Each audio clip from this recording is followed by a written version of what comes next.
impactful workplace sustainability communities within your organization. We'll be recording this event and it will be uploaded to our YouTube channel afterwards, all right? So anyone who wasn't able to attend this will have the recording available to them, okay? So to get us started, I'd like to introduce myself. I'm Sarah Singh. I am based in Chicago, Illinois. So great to see so many people joining from Chicago. Thank you. I volunteer with our events team here at Work on Climate, and our role is to bring you impactful experiences that support our overall goal to make climate work mainstream. Outside of that, for my day job, I work for Wiley, a publishing company where I recently started a year-long secondment to our ESG and corporate impact team. And truly, none of that would have been possible without the work I did to organize a sustainability community within my own organization. There, I founded and currently chair a sustainability group, which is dedicated to building community and bringing people together. But not only that, we're an important vehicle of change. My group has been an integral part of my organization's journey toward net zero, and I'm proud of the work I've accomplished along the way with more than 500 other Wiley employees who seek to make a difference. This is why this event is so important to me. I've seen firsthand the value my involvement has in fostering awareness to climate change. With that being said, I'd like to introduce our panelists for this event. Please welcome Zoe Samuel and Drew Wilkinson. Would you both like to introduce yourselves? Yeah, sure. Hello. So thank you so much to everyone from Work on Climate for having us. So I'm Zoe to rhyme with Snowy, and I was the co-creator of the Anthropocene group at Google. So for those unfamiliar, Anthropocene means the climate that we're in now. Humanity existed largely in the Holocene, and now we are in the Anthropocene, as in the people climate. So Anthropocene started because I mistakenly believed that Google's famous 20% time was compulsory. So 20% time is where you get to spend a certain number of hours a week doing something that is not your core job. And for some reason, I somehow had picked up the idea that this was an essential part of being a Googler. And so in my first week at Google, I found the group. And in my fifth week, me and 4 others, including the original founder, decided to take it from a group of people who, a few of folks would get together on a Thursday and say, oh no, the world's on fire, and not do anything about it. And we decided we should actually do something. So we built the group up, and I'll get more into the details about that over the course of the next hour. I then was part of the Google layoff in January. And while I don't recommend being laid off, I do recommend being laid off by Google because they're very generous about it and has an amazing community. And I'm now with Starshot Capital, which is a cleantech investing firm, investing in early stage companies in the climate sector, in the built environment, the industrial sector, and the food, ag, land use sectors. And I'm having a great deal of fun doing that. And previously was in showbiz, of which more later. Thank you so much for having me. Thank you, Zoe. Drew? Hi, everyone. Excuse me. Apologies in advance if you hear a dog barking. It's part of working from home and having dogs in the office, but maybe he'll make an appearance on camera. So yeah, I'm Drew Wilkinson. I'm a climate activist, community organizer, and a co-founder of Microsoft's employee sustainability community. We started that back in 2018. I was also part of the wave of tech layoffs earlier this year. When I left the company, the community was almost 10,000 people. And was actually made a central part of Microsoft's sustainability strategy. So we'll talk more about that as the session goes on. My pronouns are he, him, and I'm coming to you live from Seattle, Washington, the traditional territory of the Coast Salish people and the occupied territory of the Duwamish, from whom the city draws its namesake. And just importantly to know, the Duwamish lack federal recognition, so they have no resources that come with that. So I'm dropping a link in the chat. If anyone's interested in learning more or even paying rent directly to the tribe, like I do, this is a really valuable resource to learn more about the people whose land we occupy here in Seattle. So we'll talk more about the origin story of the community as it gets going, but just really excited to be here and really excited to be working more closely with Work on Climate, because have been heads down in Microsoft for the past 5 years building this, this employee sustainability community in one place. But now, of course, I'm getting more deeply involved with what seems to be the largest open climate community on the planet. And so I think this is a really exciting opportunity and a really exciting time for all of you. Love seeing those survey questions to start thinking about how you leverage the resources of your employer. You know, you spend a third of your life at work, why not do climate action there? And we'll talk about how to get organized so that you can do it effectively. Thank you. Thank you so much, Drew. Thank you, Zoe. And before we get started, I just want to, again, thank you both so much for joining us. I think that this is this is a personal passion of mine. So it's always really great to hear from others in the community who are doing this. And this is really important work. So again, thank you both so much for taking time out of your day to talk with us and to share the learns and tips and all of the wonderful advice and feedback you have for everyone here. Again, before we get started, we're recording this. This will be available to everyone after the call. We're uploading it to our YouTube channel. In the background, we've got Pearl and Angela who will be supporting us. So thank you all so much for joining us. All right, so without further ado, let's just kick it off. I will say that we are saving the last 15 minutes of this call for open Q&A. We also have a Mentimeter, which everyone should have gotten an email about this earlier last week, which actually had, you could like upvote questions as they were coming in, and you can even ask more questions. So like, that's really great. We'll also be pulling in some of those questions. And we also invite you to come off of mute later if you'd like to ask your question openly as well, okay? So let's go ahead and get started. The first question I have for you all today is to really just tell us about your journey. I think we'd all really like to know, how did it all begin? Like, how did this all unfold? How are you here today? Zoe, would you like to go first? Yeah, sure. So as I said, I was in showbiz. I was a writer and producer, and Google just slid in my DMs one day and was like, hey, we need someone to come and work on the Google Assistant. And I went from an environment where a good night was 300 people laughing at a joke I wrote to 100 million people, at least not hating a joke I wrote. So, which is very strange. If you ever want to, I'm not going to wake up everybody's assistant by saying the hot word, but if you want to hear probably the thing I'm proudest of to work on that I did on the Google Assistant, hey, G, I'm gay. It was a conversation I worked on, obviously, with numerous members of the community were involved. We discovered a lot of people were, anyway, that's another thing. Check it out. And so I arrived at Google, and like I said, I thought 20% time was compulsory. So I was like, oh, I'm going to do something climatey, because I grew up on a farm in England, and I had always been worried about the fact that every time like the snowdrops would arrive early or anything like that, I'd be like, oh no, and then they get frost on them, and it's just so sad. Like something was clearly going on. And then I remember standing in the Scottish Highlands with my dad at our cousin's place in the 90s as a little kid, and he said, one day all of this will be grassland again instead of heather if the climate warms up too much. And I just was like, but it's perfect. No one's allowed to change it. So I arrive at Google, and I'm like, if Google could just put 1% of its resources into this, it would be like having hundreds of successful unicorns sort of showing up. And so we decided with Anthropocene, there was an activist group that was focused on walkouts and petitions and that kind of thing. But there was not really a place to go if you were one of the nerds, if you were one of the people who's like, doesn't want to do, political seeming stuff.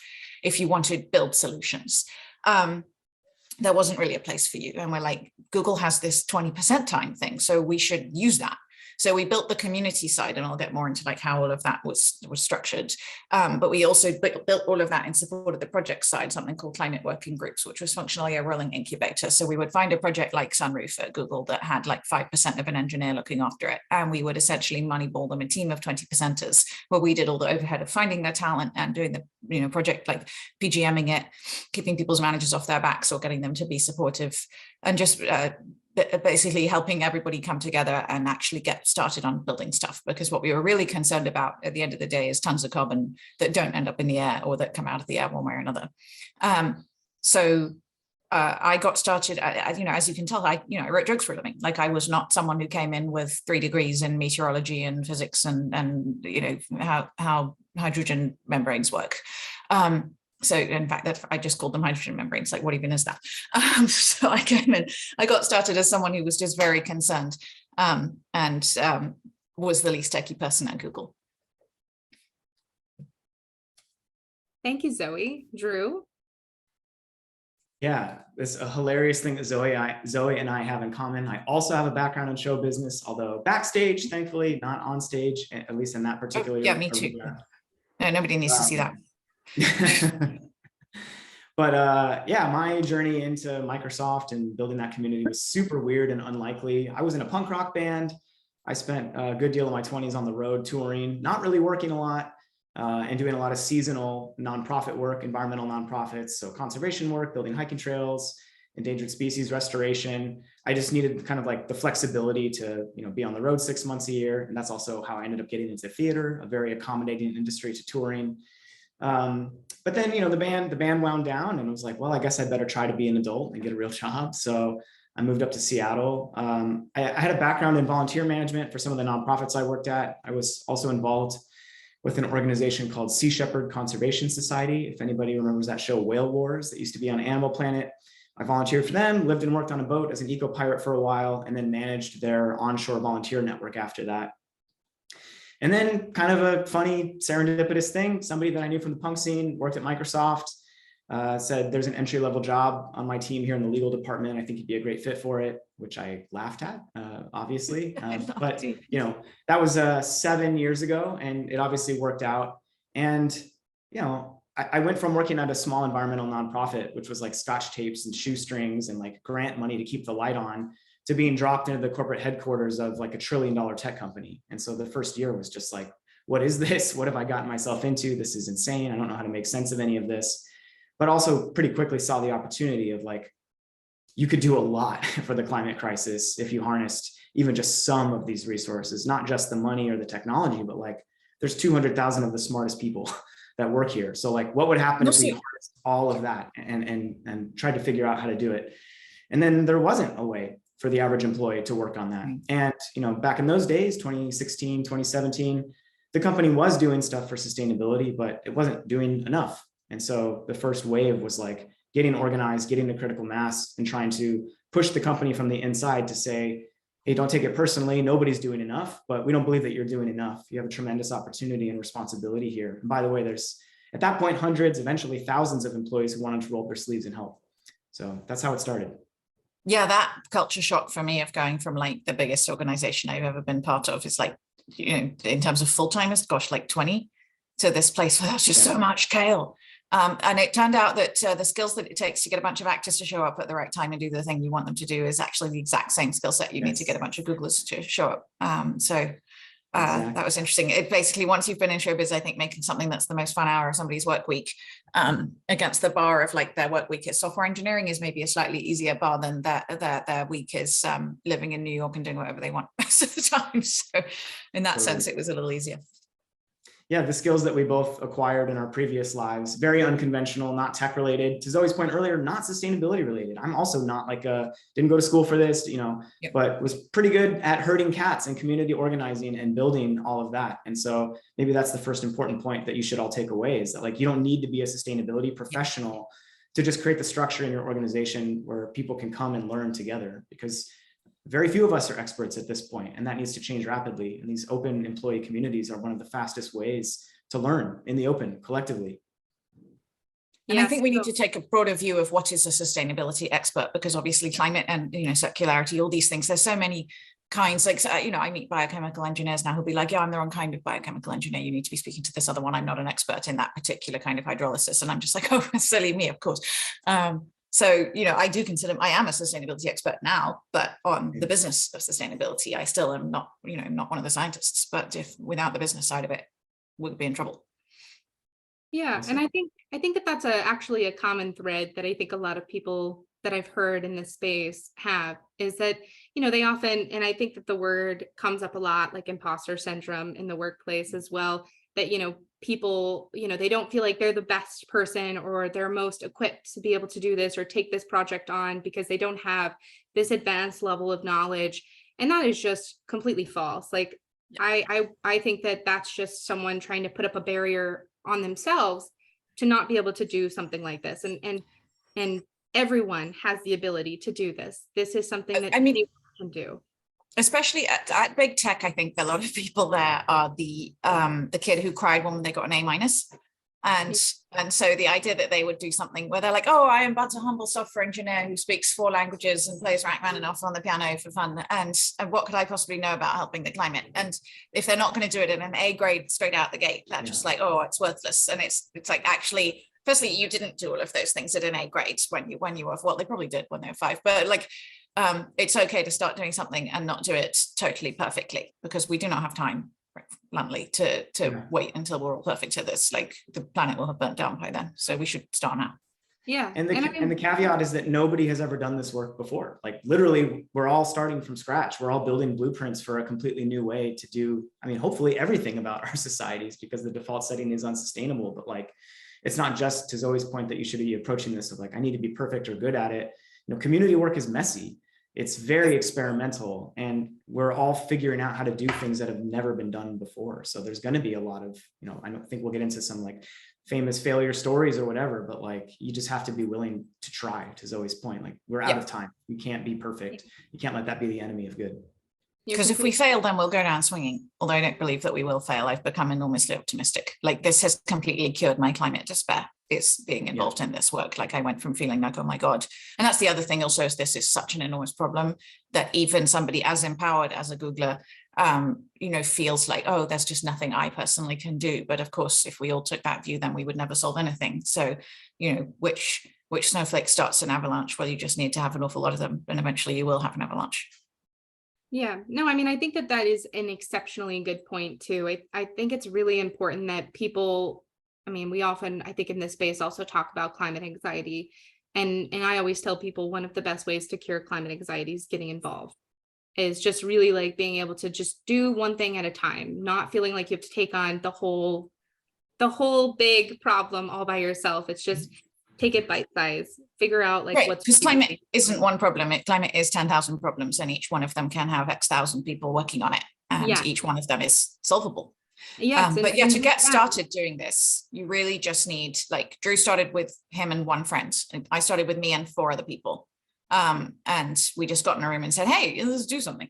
And it was that well formed. You know, obviously we then did think about it a bit more before we actually did stuff. But and I mean, you all have talked briefly already about this, but I think this actually leads into my next question, which is to really like talk more about what does it take to build a community like this? What does it take to build community engagement within organizations, especially large ones? I think that's a beast, right? It really is. Yeah. So I think that there's a few things to get real concrete now.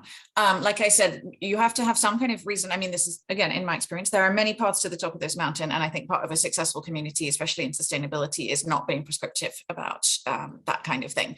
But I think it's really important to have a reason for people to show up. So we had a speaker series, and because, you know, we were Google, so people would be like, oh, I do want to come and speak at Google.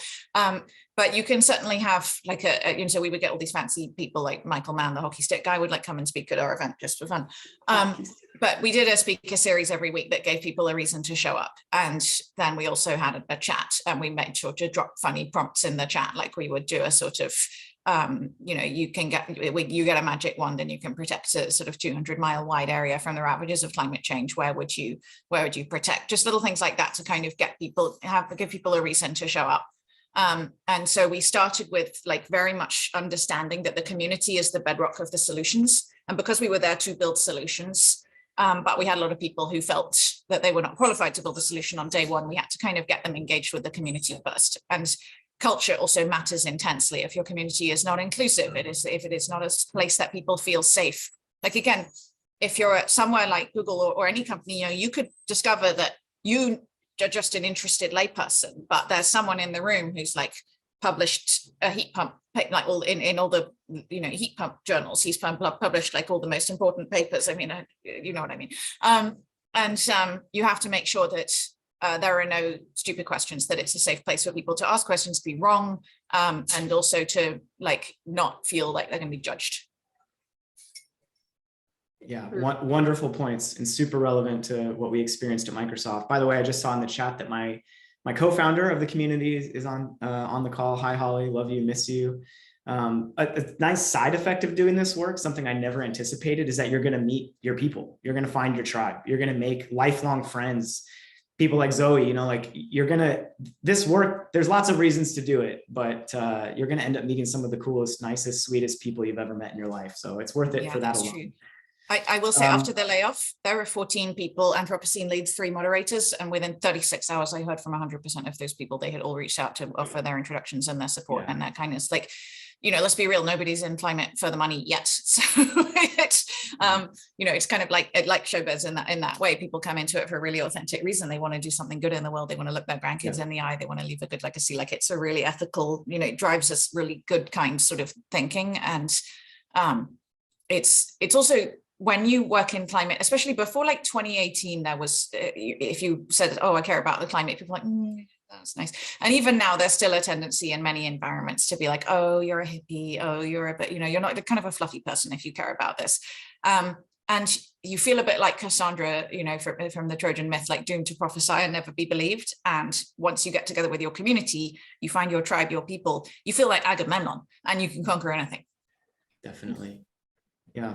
So to the original question, what does it take to build community engagement in an organization? So the first thing is persistence. Like, you will be told no, you will be told stop. Your manager may not support it. Maybe originally there's just two of you, and persistence is absolutely critical for this. You have to keep going, and you have to ignore everyone who tells you that you shouldn't be doing this, or that you're, you just have to be super persistent. To Zoe's point, be inclusive. You need to build a big tent. You want to invite people in because you're building a community. It's not a one-person show. Like, you want to create the kind of conditions where people want to show up. And so you're also going to need a core group of dedicated volunteers, like visionaries and like aspiring leaders. That's another kind of lesser known, I guess, advantage of doing this, is like, this is an amazing leadership development opportunity for people who get involved in these things. Like, doing this was never the goal, but now, 5 years down the road, completely changed my life, completely changed my career. Like, to Zoe's point, I am a sustainability professional in my own niche now from doing this work. And that was never the intention, but like, anyways, you need to be persistent, because it's not going to happen the first time. It's not going to happen the second time, but you got to keep going. I like what Zoe said. Oh, go ahead. No, please finish your thought. Sorry.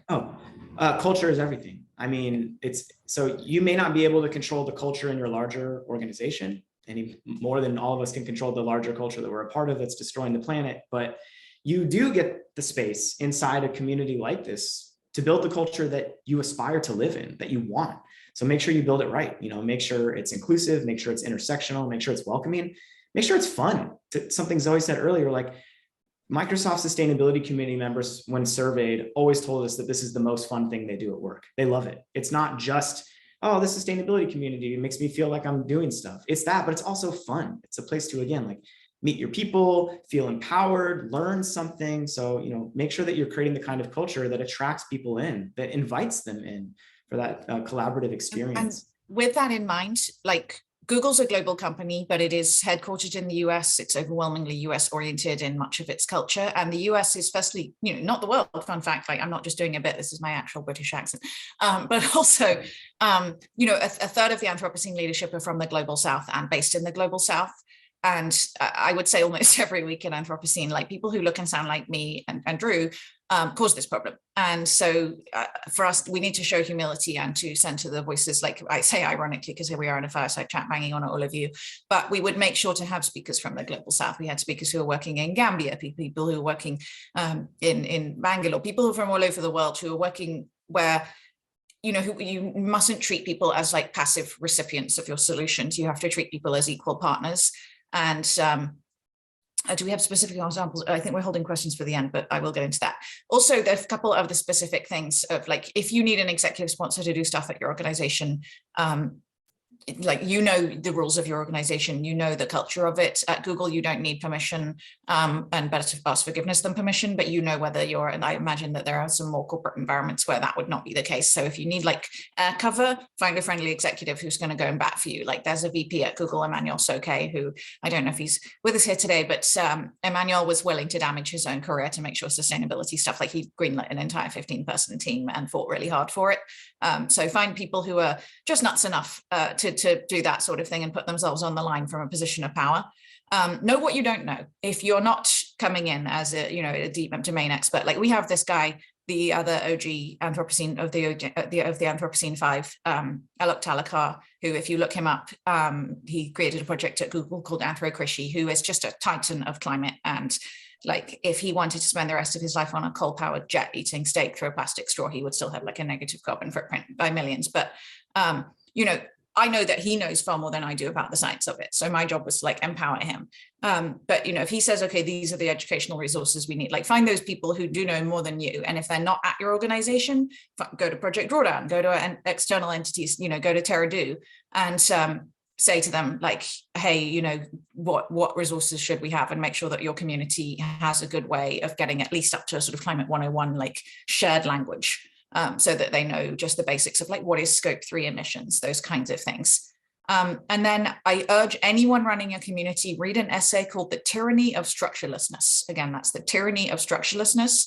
This is actually was about feminist organizing, but I strongly urge, it's basically about how if you do not have rules in your community, they don't have to be like hard, strong rules that are like rammed down everyone's throat all the time, but they have to be, if you don't have structure that you create, then whatever the dominant culture around you, whatever structures are in there will leak into your organization. So you will end up with a mostly male leadership, or you will end up with able-bodied people because you won't have thought about accessibility. Like think about things proactively and have a, this is your workplace as well. So, you need to work with your code of conduct, whatever's going on at your workplace, make sure that that is linked on your website. And also another concrete thing, do a bit of us covering, like on the Anthropocene website, it like says, this is our workplace. We are the Rust code, which is like a very specific, oh, thank you very much, Pearl, for sharing like the essay.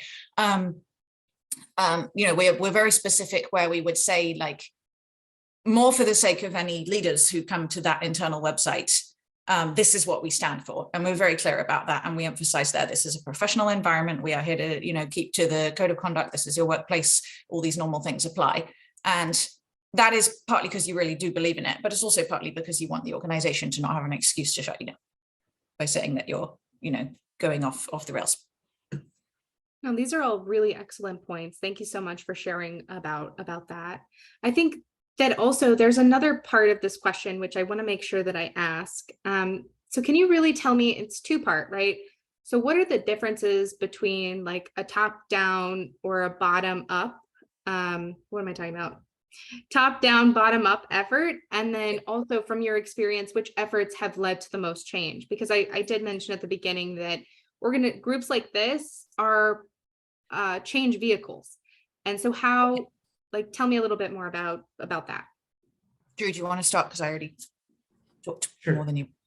Yeah, so if you think about the levers that you have at your disposal as a garden variety employee who's working on the sustainability community versus like the president of your company or the chief sustainability officer or whatever, you have very different tools in your toolbox that you can use to make change happen, to change the operational practices of the company, to reduce its environmental footprint, to change the culture, and so on and so forth.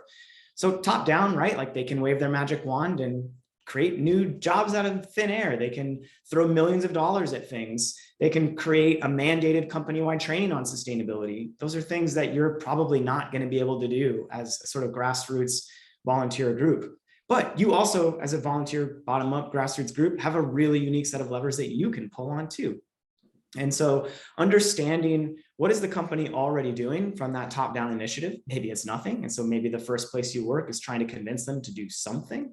And then figuring out what's lacking from that top down and what you can do from the bottom up to kind of make up the difference. Because like what I learned doing this work is like, I'm wondering if anybody else on the call had this experience. My gateway drug into this kind of work at Microsoft was seeing overflowing trash cans. So it was waste. You're moving through the built environment. Everything is single-use items. I've met so many friends along the way who said, oh yeah, that's what got me kind of fired up first too. So originally I thought like, okay, it's just a matter of convincing whoever made that decision to make a more sustainable one. Like just tweak a knob, less trash here, less carbon there, but realized I think maybe pretty quickly within a year or two, like, well, yes, you have to do that stuff, but what you're actually trying to do is change culture. You're changing rewards, behaviors, incentives. You want sustainability to be something that's thought of at the very beginning of any decision, any product, anything that gets made, and not 10 steps down the line, retroactively. Right. And so, you have also, like, after the layoff, I reached out to Ben Gomes, who is the SVP of Sustainability at Google, and Kate Brandt, who's the CSO. And I was like, we had started working with them. Anthropocene initially was a purely ground up like thing. We didn't have any executive sponsors. And Ben didn't get involved in the sustainability at Google. There was a reorg like last year. So it wasn't like he was there the whole time. Kate was there the whole time. And here's the thing you have to remember about sustainability teams and organizations, especially ones that have been around for a number of years, is that they were cooling the planet before it was cool. And that means that they were there when they were an expense to be cut and they were grossly underwater. They probably still are, a lot of them, like their bandwidth is usually terrible. And so they're fighting for their funding. And if you come along and you look like you're a boat rocker and you're just going to make life difficult for them and make sustainability be those difficult people that just, get annoying headlines all the time and they're going to spend their life managing that, you can antagonize them. So you have to make an intelligent judgment call about like, how are you going to try and work with them? If you're at Google, people like Kate, she's a good person. She was doing this long before there was any money. And like she did this at the Obama administration and helped get the Paris Agreement signed. Like, if you've got exceptional people like that, figure out how you can work with them, but also figure out how you're not going to make their life difficult, because they're already trying to sit in that room with leadership and say, hey, what the hell is going on with all of this plastic and all this other stuff like that. Like, they do know some of that stuff is going on. But also it's okay to be real with each other and put pressure on them. And so I reached out to them after the layoff and I was like, we had not yet gotten in our relationship to a point that I felt as a relatively junior person comfortable to be really super frank with you, but now I don't work for you. So I'm going to, if you want to get together. And they put me on their calendar less than 3 days later. And we got together and I said, look, there's a real anger, especially in like Gen Z employees, about all that we're not doing, that we could be doing. And I don't think you can have visibility from this sort of high executive level, especially at a very large organization like that. I don't think you can see quite how angry people are. And it's like, I'm not going to give you names because I'm not putting anybody on, putting a target on anyone. But these are some things like the fact that Google gives money to people who and organizations that are literally engaging in climate denial at a massive level. There is a deep anger about this. And you need to know, like, I don't know how aware you actually are. And it was really nice to be able to be that frank with them. But to be honest, if I'd had another 6 months internally, I know we would have gotten there because these are good people. So like, know your leaders, know whether how to engage with them. And like, hopefully you get to that point that you can be super frank with each other, but also like, don't make their lives harder if they actually are trying to do the right thing. Mm-hmm. Give the system a chance to move and like help. If you're all pushing on the same leverage points within the system, great. If they're just like straight up being obstructive, you might have to get a little more feisty. This is actually our top question from our Mentimeter. I think that we could explore this a little bit more. Maybe Drew, you would like to take us from the top. So the question here is, are there any specific strategies or approaches that employees can deploy to overcome potential resistance or obstacles when starting grassroots initiatives within their organization? Definitely. Yeah. Where to start? So just to kind of build off of what Zoe was saying, I think the thing that surprised me the most as this, what started as 2 and then was a local meetup group in Seattle once a month, but then became this kind of global community put at the center of the company's strategy. What surprised me the most was that the real key to all of it is actually relationship management.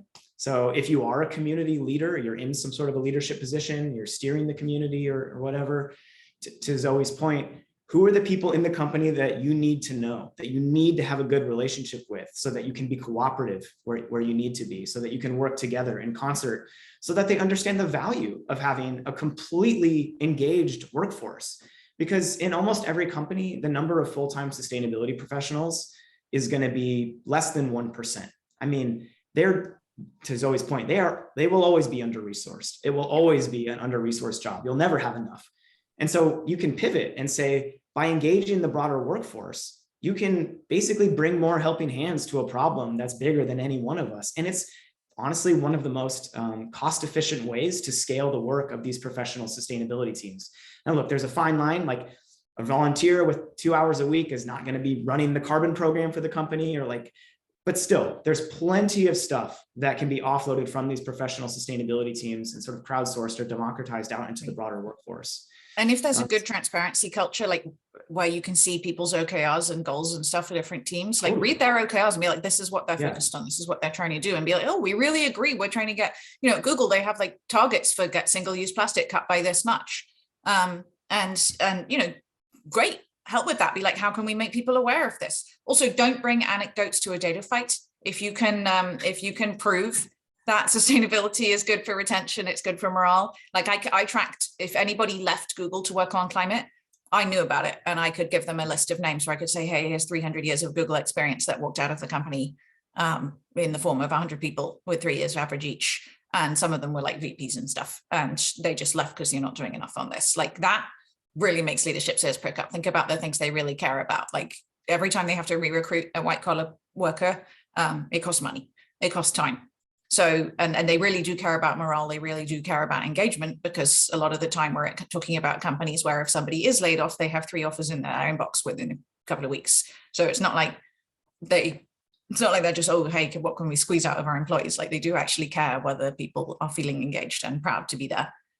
And you know what, this actually leads me into one of my next questions, which is how can employees convince their employers that sustainability communities like this are valuable and do deserve support and resourcing? I would say that come at them, you certainly want to come at them with a workforce-based argument that is about, like, there's an organization called Climate Voice run by a Zoogler named Bill Weil, W-E-I-H-L.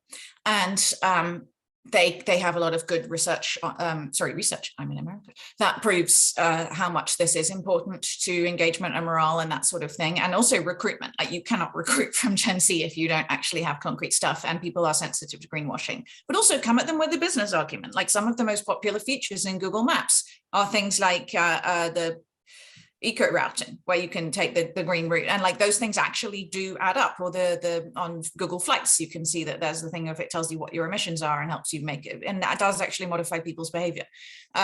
There is a very good business case that if you are the company that is the bad guy within your space, then people are really not going to want to buy from you. They're not going to want to work with you. There's also going to be all kinds of legal, situations coming, like make the point about regulatory compliance. There's carbon tariffs coming in different places.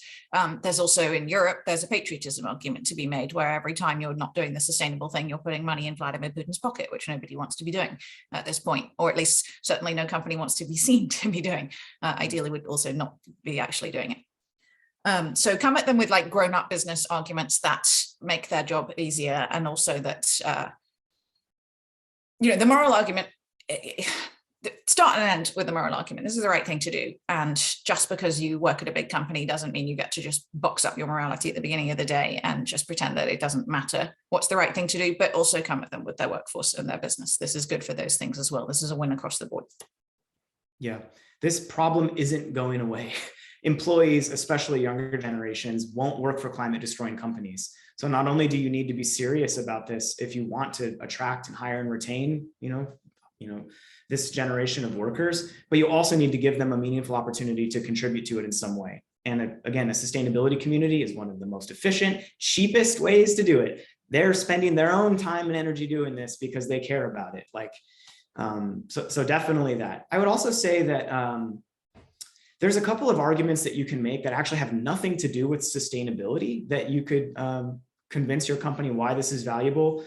And this gets outside of just, a sustainability community, but it's more about the way that the future of work is unfolding, right? So like we know that especially in a post-COVID world, the future of work is open, it's distributed, and it's hybrid. And so in order to effectively collaborate in that environment, communities like this are basically one of the most powerful ways to do that. These giant open source peer-to-peer knowledge sharing communities are how work is getting done from now on. Like this is just the way that you're going to need to change your internal organization, right? So there's like innovation, cooperation, efficiency. There's all kinds of things that go with that. When you create a community like this, what you essentially do is create a connective tissue that goes across every single part of the organization.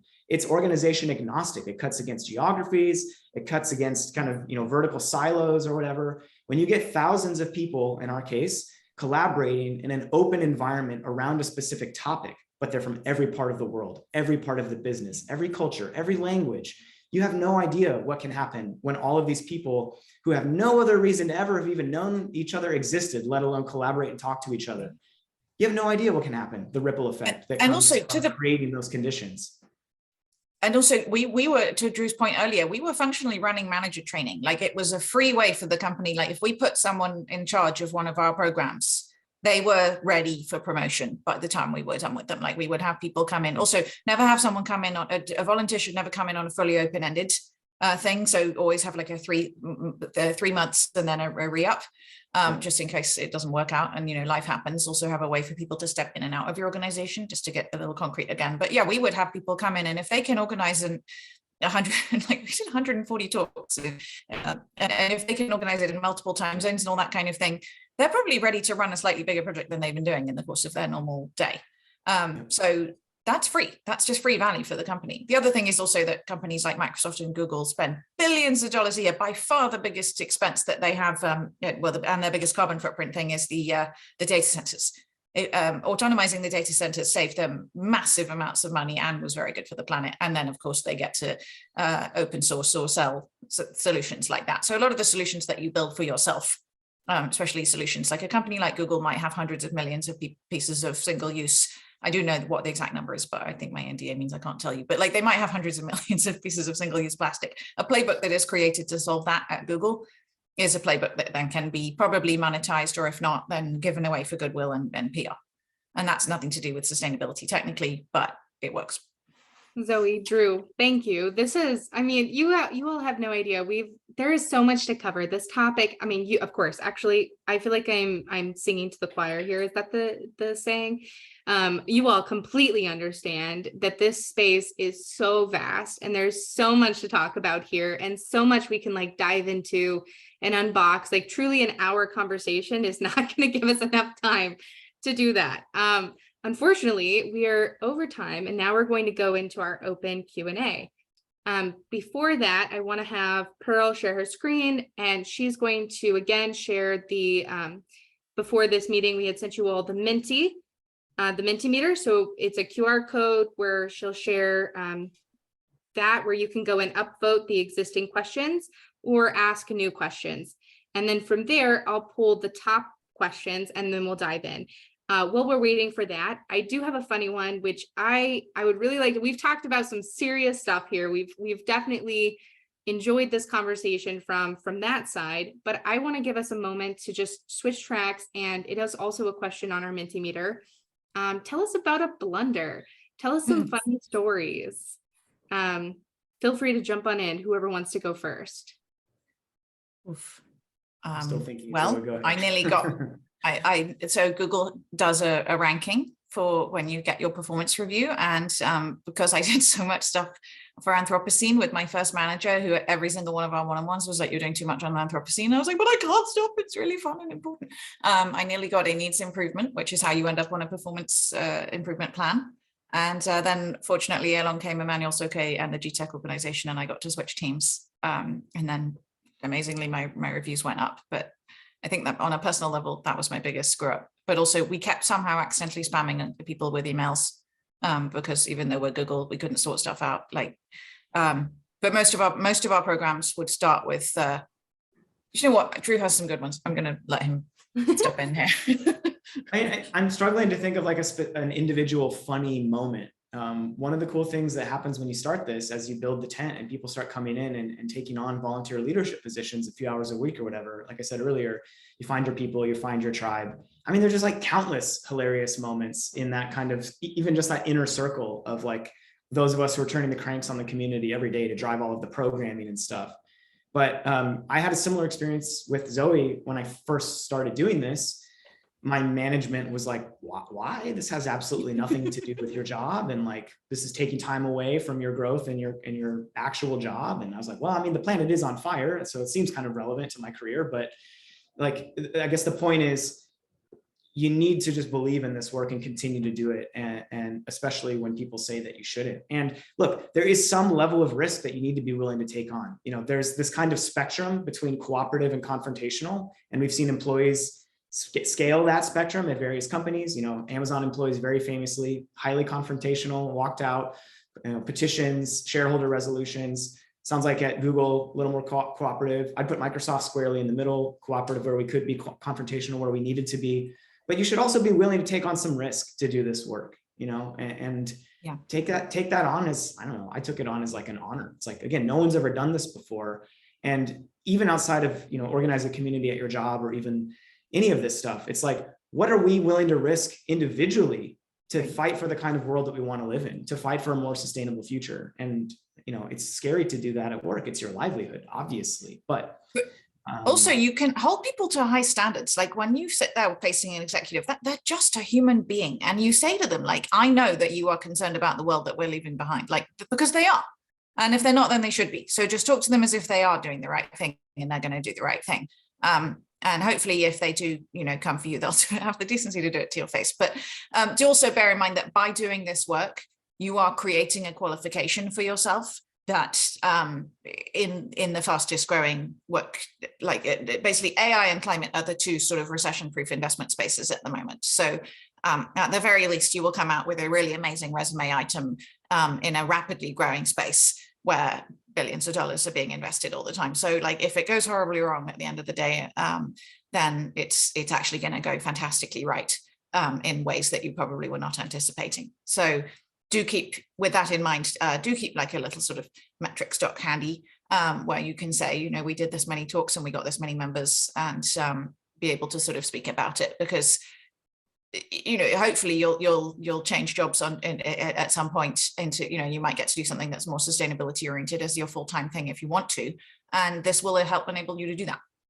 And that should be an entirely positive thing as well. Okay, so we've got a ton of questions coming in, and I am just like, oh my gosh, I don't even know which one to pick. Okay, so I think what I'll do is we'll pick the top one first, and then we'll pick one that is like, doesn't have any upvotes because it's probably somebody who just submitted it, okay? And then I think that's all we have time for. So just 2 questions, and I apologize to anyone who submitted a question and did not get a chance to answer it. This is clearly something that people really want. So thank you so much for participating in this conversation. All right, so first question is, what advice would you give to employees who are passionate about driving change within their organizations through grassroots efforts, but may feel overwhelmed or unsure about where to start? I would say if there's one of you, you're in trouble, because it's really hard to do these kinds of things when there's one. So find like a friend, ideally 3 or 4 to start with, and pick a goal, like pick something that's doable, something that's, I won't say it's an easy one, but be like, hey, we're going to get rid of all single-use plastic at our organization, something like that. And obviously also do your homework, figure out if there's a team who's already responsible for that. And if you're basically coming at them saying, hey, you're not doing your job, they're not going to be very happy about that. But if you come at them and say, hey, I want to make your job easier, they're probably going to be pleased. Pick a goal for your group to have in mind. So like if your organization is doing very weak scope 3 reporting, maybe you want to take that on. That's highly technical, might be a very difficult goal. So maybe pick something that's achievable. And then also have a reason for your community to get together. You've got to have an internal Slack or whatever channel.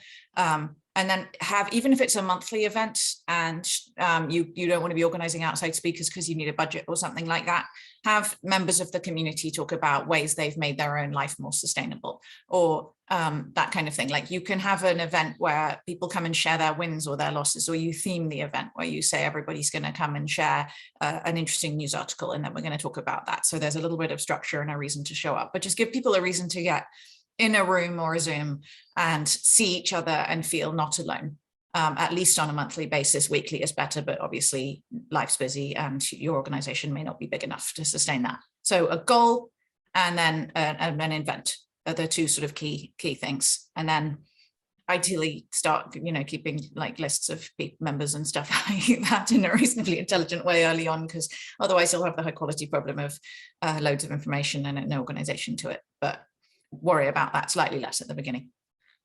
True. Yeah, I don't remember exactly the question. Basically, it's like advice for how to get started if you're unsure. Or, yes. Yeah.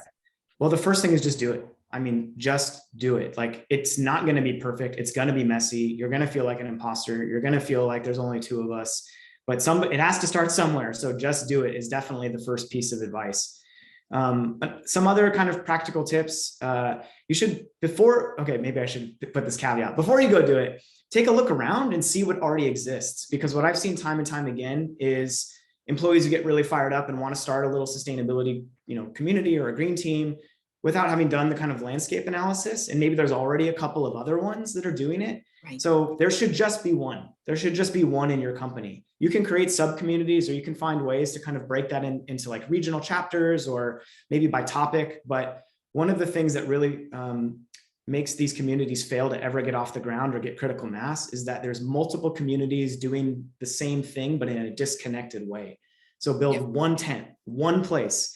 That also helps people discover the community, join it, learn about it. I don't know about you guys, but at Microsoft, once you're on, inside the intranet, it's like finding a needle in the haystack to find anything you want, any resource. And so by centralizing all of that effort, that peer-to-peer communication, those resources, all of that, if you centralize it in one place, you increase the likelihood that people will not only find it, but that they'll engage with it.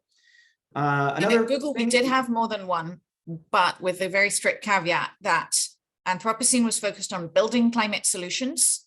And there was another group that eventually became defunct because Anthropocene was so effective. That was the activist-oriented group, and I won't talk too much about them. But they were like, "Hey, we're here to do petitions and stuff." And if there are other groups, back channel with them just to make sure that you're not duplicating effort. But there is a lot. If you are the reformer, being able to say to leadership, "If you don't deal with us, you're going to have to deal with the revolutionaries," is a very valuable thing to be able to say. But like, get the revolutionaries on board with that first. They like being bad cop on the whole. So. Drew, I know you were about to say something else, but just a reminder, we only got 2 minutes left, okay? I'll go fast. Make your purpose clear. You don't have to do this on day one, but create a very simple, one sentence, easy to understand mission statement for a community. That's how people are going to know what you're about and how they can. Can I suggest also, here's a mission statement. This is our mission statement for Anthropocene, to make Alphabet, which is Google's parent company, and everybody who works there the most effective agent of positive climate solutions they can be. Feel free to steal it. Ours was make sustainability part of everybody's job. It's easy to understand. Everybody can get behind it. Yeah, I'll just leave it there. I'm going to share a link though. I wrote a blog recently that's a lot of practical tips and how-tos, leveraging best practices from what we figured out at Microsoft. So feel free to take a look at that. You know what? We didn't even get to my final question. And clearly, like I said, there's just so much here. This space is so vast. So thank you all so much. And before we close out, I just want to ask if you could please take our survey. Pearl will put that into the chat or share her screen.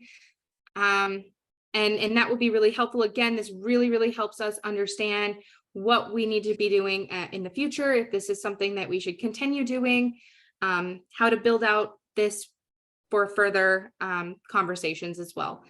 So please take a couple of minutes to take that survey. This also helps us improve work on climate events for the future. And if you're not already a part of Work on Climate, please check us out. Those links have been put into the chat. You can also connect with Drew and Zoe here. So those links are there. And then please find me on LinkedIn. You can find Angela on LinkedIn and Pearl. So thank you all so much for joining us. And Drew, Zoe, again, it was such a pleasure to hear you all talk, and clearly you all vibe out. I love it. Yeah. And thank you for this. We were saying it can't be a fireside chat really, because that's not, unless the fire is like a hydrogen fire or something. So thank you for this heat pump side chat. Thank you. My goal is to get in heat pump journals. I didn't know that was a thing, but yeah, you know what? There's a guy at Google who's published 74 papers on heat pumps, and I don't even know where he published papers on heat pumps, but 74 of them. And you know what I'll do a corporate plug, like Wiley, we're also into research publishing, so we have journals that you can publish in, so find us. See, for all your heat pump